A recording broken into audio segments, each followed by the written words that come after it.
Hey guys, it's Andrew here, back with another TouchDesigner tutorial. Yay! Today we'll be making this really fun vortex. It's a particle simulator, and I just did some calculations so that the particles kind of spiral into the center, and it's pretty simple stuff, I would say. Um, yeah, we're gonna be using a cross product, and we'll be building that component inside of TouchDesigner. So don't worry if you don't know the math. I will be doing that for you guys. And also, um, I am not home right now, so I forgot my pen. So we're gonna skip the math part and just get right into it. There isn't actually that much math compared to, or like new math compared to my particle simulator attractor tutorial. So yeah, let's get started. We're gonna get a constant chop, and we're gonna need a few things. The first one will be points, and I'm gonna do 1,000 for that. 500 is also good if your PC is gonna lag. Next one will be our, I guess, our particle speed, which I'm just gonna do as 100. Then I'm going to do spin speed, which I think I do for 3. Then we have our tick speed, and that one will do 1 over me dot rate. And then we have our life, which will be, I think, 3. Yeah, that should be good for now. Then we're gonna do a null, and I'm just going to bring that up like so.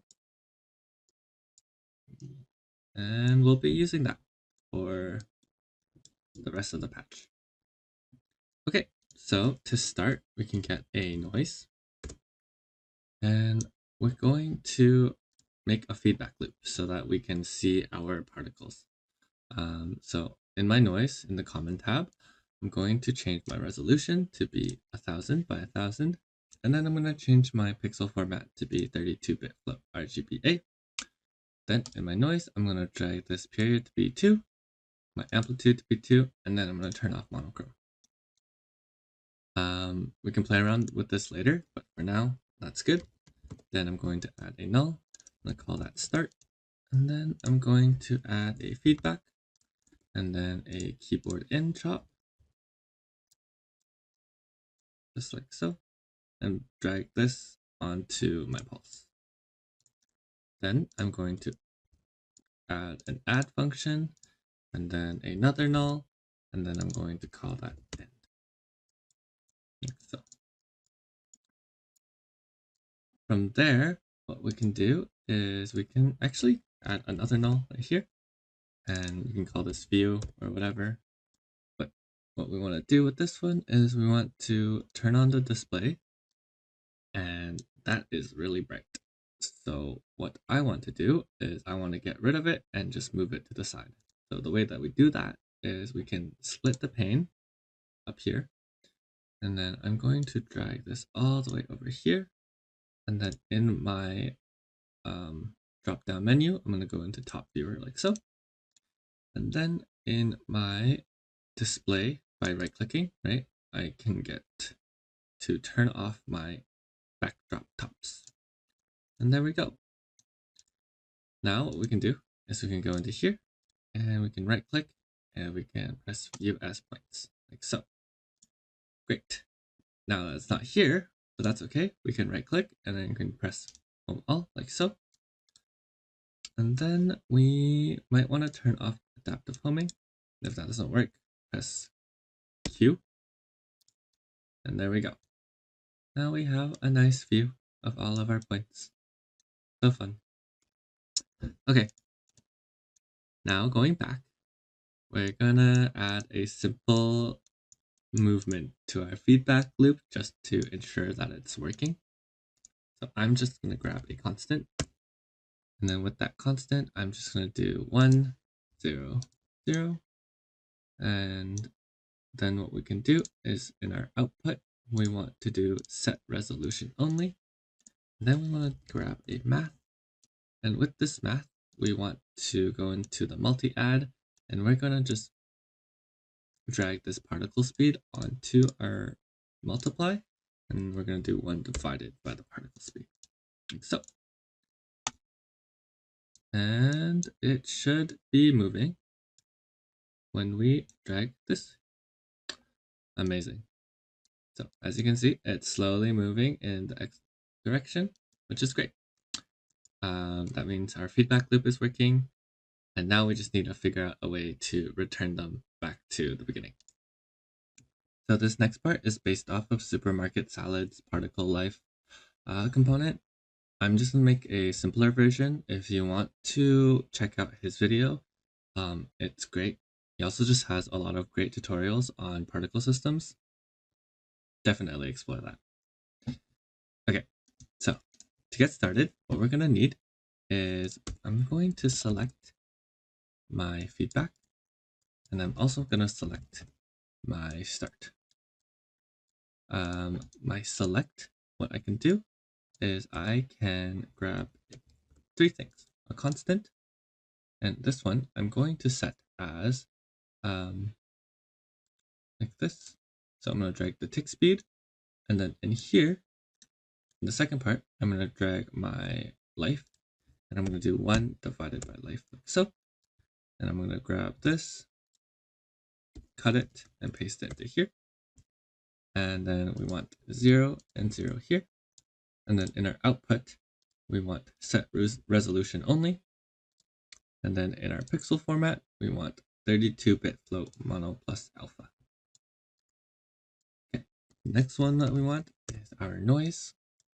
So this one, we want it to be random. And then we want our output to be noise as well. And then in our pixel format, we just want, again, 32-bit float mono plus alpha. And then our last one, we want not a noise, a constant, another constant. This one we just want to be 0, 0, 0. Set resolution only, and then again, 32-bit float mono plus alpha. This select, we're just going to keep there for now. Okay, so from this noise, we're going to add a feedback. And with this feedback, we're going to add a mat, like so. We're going to disconnect it, and we're going to put the feedback into the second position. Then we're going to do a threshold. With this threshold, we just want 1. And then we want our constant, our 0 constant, in the top, like so. And then our threshold, we want at the bottom, like so. Now in the matte channel, you want this to be luminance. And then what we want to do is we want to, from this matte, grab and add. And then we want to bring this constant with our speed down here. And then we want a null. And then this will be called lifespan, like so. I don't know why I capitalized that. I'm gonna not do that. Okay, and then from here, we'll want this add onto this feedback, like so. And hopefully you see all of these dots right here. And that is an indicator of all of the particles that have died. One other thing that I want to do is I want to grab my keyboard in, and I'm just going to put that onto my pulse as well. Okay, so now what we want to do is we want to use this threshold to basically reset our particle system. And so the way that we could do that is we grab a multiply, like that, and then we bring our select into the second input. make sure that that is what you're doing, because if you like change up the order, then things might break. As you can see right now, it's colored, which is good. But if I were to switch them up like this, now it's white, and we don't want that. See, this one's mono alpha, and this one is RGBA. Okay, from there, we grab an over. So, and we just want to basically put this over our feedback, our particle system. And look at that.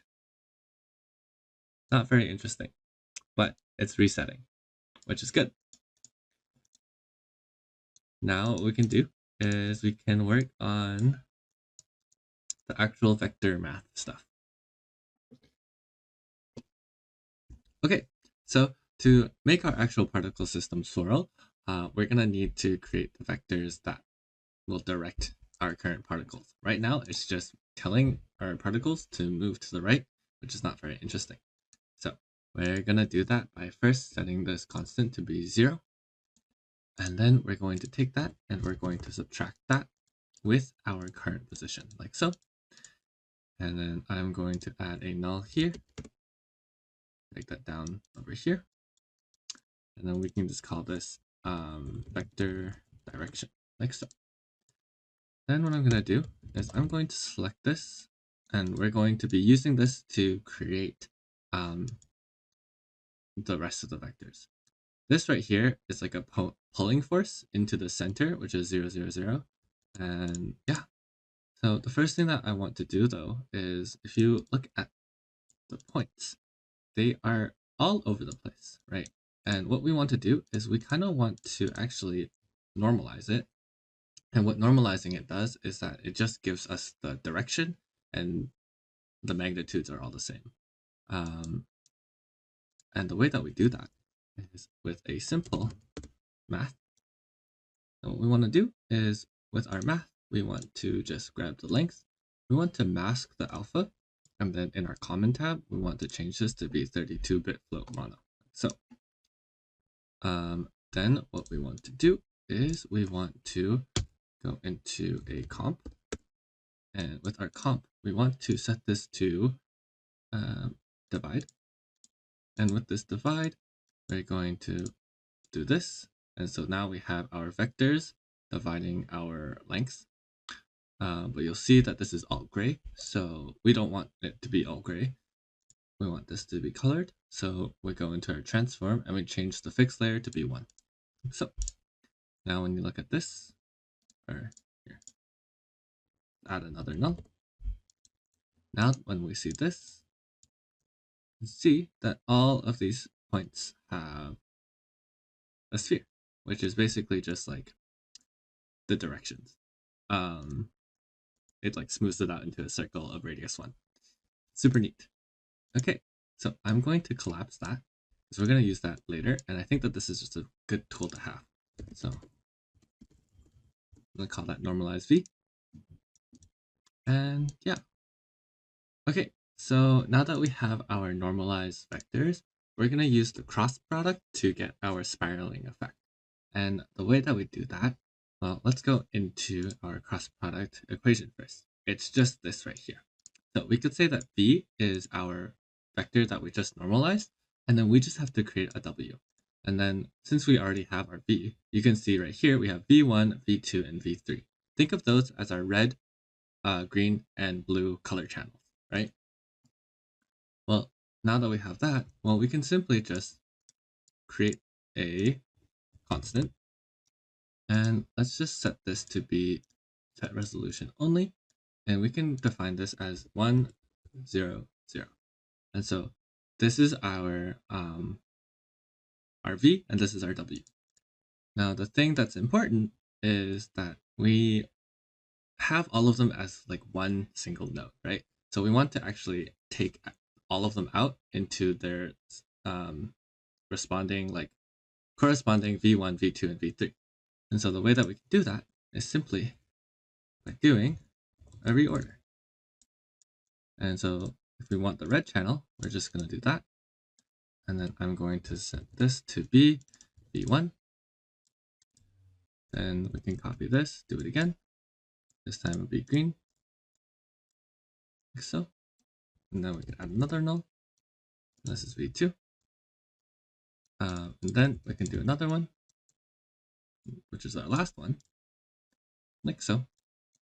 And we can call this one v3. So now what we can do is we can do the exact same thing. I'm just going to copy those, paste those, and then replace all of them with these guys, like so.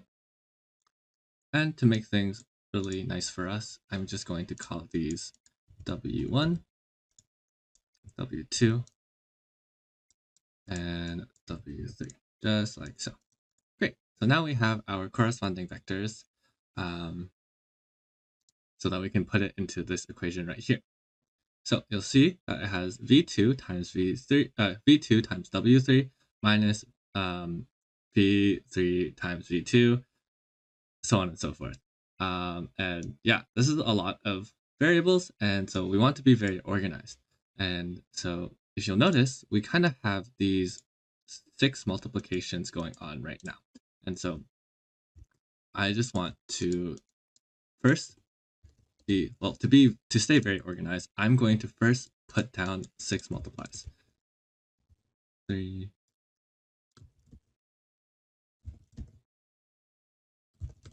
like so.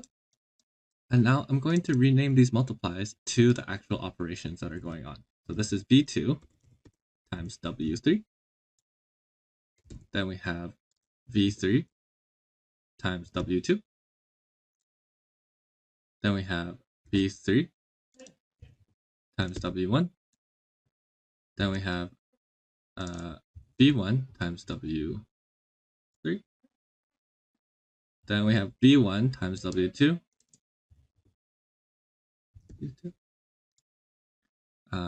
And then we have v2 times w1.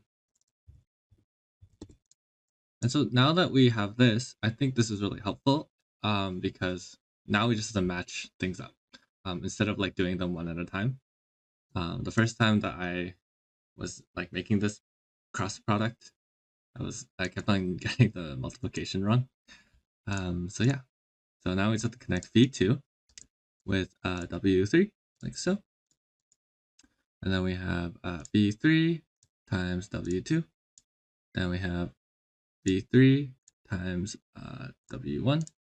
Then we have v1 times w3. Then we have v1 times w2. And then we have v2 times w1. Great. And always, you can double check. Always good to double check by kind of hovering this, each of these like wires, and then just checking the variables like so. And look at that. Everything's looking pretty good. Okay. So now that we have that, now we can do the last part, which is the subtraction. So because of the way that we ordered it, now all we have to do is we just have to add these subtractions like so.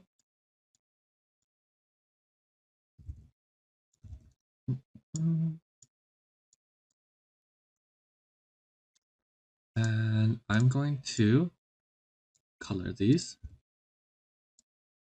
red, green, and blue. And then we're going to add these into a read order like so. And then with that, we can just do input 2, input 3. And yeah, there we go. That's our cross product all finished and ready to go. So from there, we can pull out a null. We should look into this. And yeah, so the cross product, again, gives us vectors that are perpendicular to our 2 vectors. Okay, so now that we have that all good, I'm going to collapse this entire thing because we're also going to reuse this one.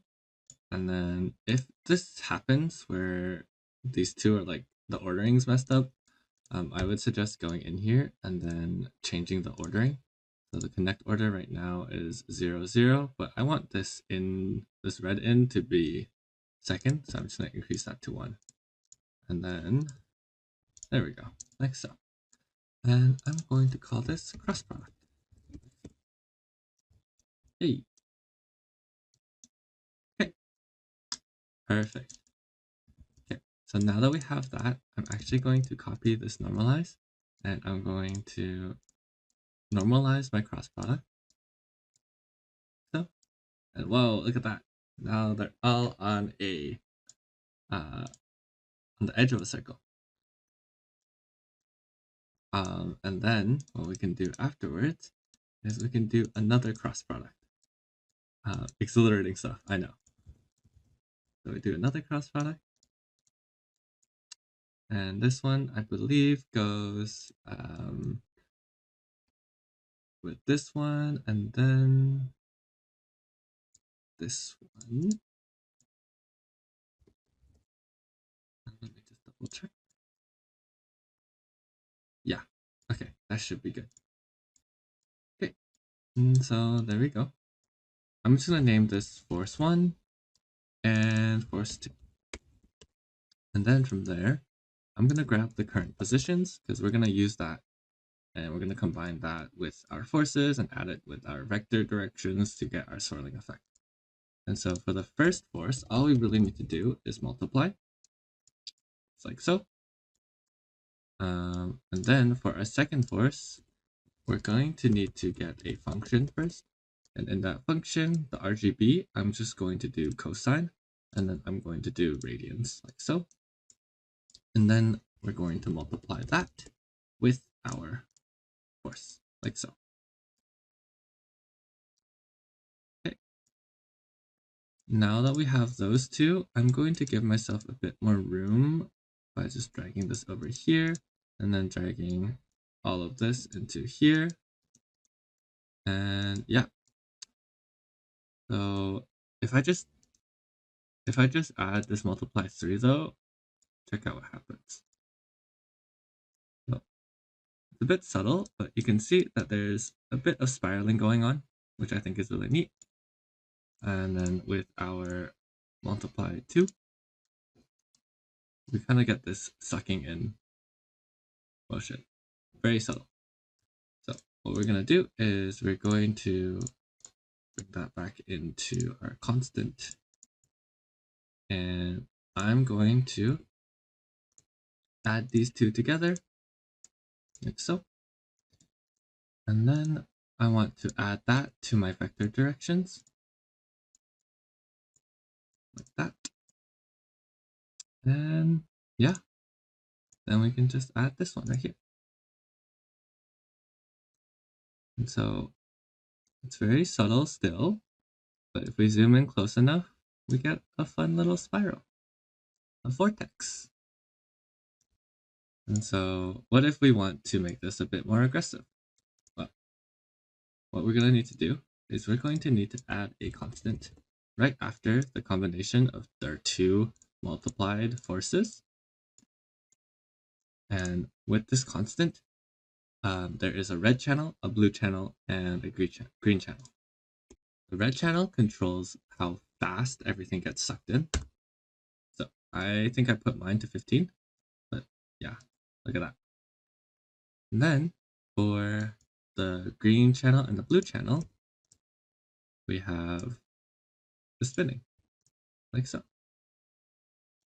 And there we have it. That's basically our tutorial. Next thing that I want to do is I'm going to get rid of the, I guess, like the falling particles because it's really noisy and I don't like it. And then I'll show you how to instance this in a basic way. Before I forget though, I added a collapse speed and then I'm gonna add those onto my constant right here. So here, here, and here. And yeah, okay. So now we're at the very last part which is how do we get rid of like this noise right here, right? Because our main focus is the spiral. Well, if we think about this in terms of coordinate values, you'll see that all of these are sort of like at when x is greater than or less than 0. At the at x equals 0 is basically where our particle sits, or our vortex sits, right? So what we can do is we can go into a reorder, and all we want to do is we want to grab our red coordinates. Then what we want to do is grab a math, and we just want things that are greater than, like, we want to create a threshold to sort of mask our values. So we can do that by doing a positive, then a threshold, and I believe if we do something like this, and then multiply like so. Ah, other way around, other way around. We want the threshold to be greater than. Aha, gorgeous. And then, yeah, you can increase this to whatever your desire is. I think that's good for me. Yeah. And now we just have our spiral, like so. Okay. So now the last part is just how to render it. And the way we can do that is, well, I'm going to turn off this view now. And I'm going to grab a add top, and I'm going to turn on add points. Then I'm going to convert this to a particle per point, like so. And then we want a null, and then we want to chain that into a geometry, like so. And then, oh, and if you do get laggy, also turn this off. There we go. And from here, we can turn on instancing, and we can do RGB, and then we can grab this view and put that into our translate operator. And I'm going to grab a camera as well. So, and I'm going to grab a point sprite as well. Drag that onto my material. And then I'm going to grab a render, like so. Then I'm going to do a null. For my render, I'm just going to do 1080 by 1080. And then I want to do in between that a transform. And with the transform, I'm going to go into my background color, bring the alpha to 1, and then we're going to comp over background. And there we go. Now, have that. One thing that I like to play around with is turning off the alpha. And then you want to turn on the blending. And another thing that I want to do is, well, in supermarket salads tutorials, he usually uses the lifespan as a coloring as well. And honestly, it works great.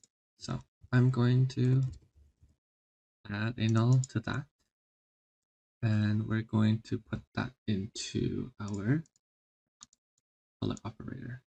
So, like so, RGB, like that. And there we have it. You can also add like a bloom, whatever you would like, honestly. Play around with the pre-processing, have fun with it. Anyways, I hope you guys enjoyed this tutorial. I really like this one. I really hope you guys experiment with it. If you do and you find out anything cool, please tag me on Instagram. I would love to see. I made this one just by adding a bit of noise and adding a bit more constraints. And yeah, I don't know. I think it looks pretty cool. If you do like my tutorials and you love my art, please consider subscribing to my Patreon. It really keeps me going. Um, and yeah, every single tutorial, I'll upload the tutorial file as well as a extra file, such as this one. And as of right now, I am currently working on a bit of beginner videos that will hopefully help um, new TouchDesigner users better understand the workflow of how I make my art. And once that's out, you guys will be the first to know on my Patreon. Thank you so much, and I will see you guys in the next video. Bye!